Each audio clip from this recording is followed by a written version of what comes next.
Boss est très délicat avec les personnes blessées. Il accepte même qu'il ne l'appelle pas par son nom. C'est pour ça que je l'appelle Big Boss. Je vais lui donner un surnom.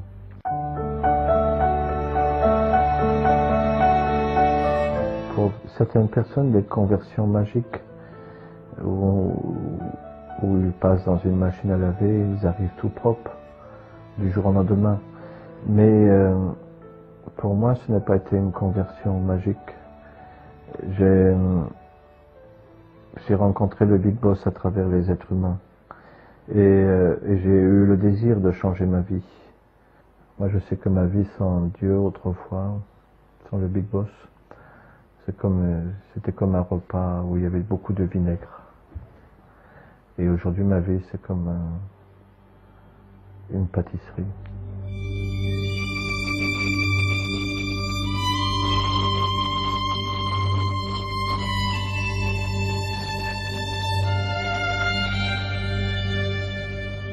Moi, j'ai rencontré Dieu à travers un clochard. Et je ne sais pas quel jour de la semaine c'était, mais ce n'était pas un dimanche. Et il faut arrêter de voir le Dieu du dimanche.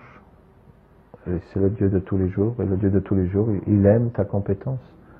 Vous êtes compétent dans les caméras et faire les reportages et tout. Ben Dieu, il aime cette compétence.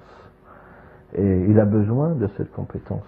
Parce qu'à travers ça, il se passe des choses que vous n'imaginerez jamais.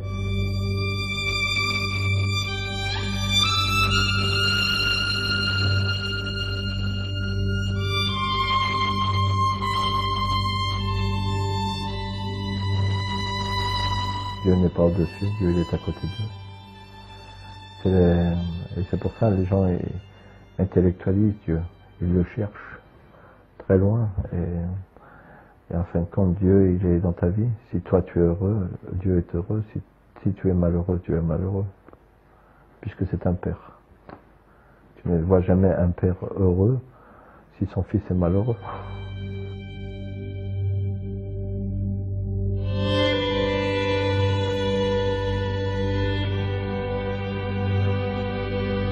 Mais pour ça, il va falloir que nous, les croyants, nous donnions envie de croire.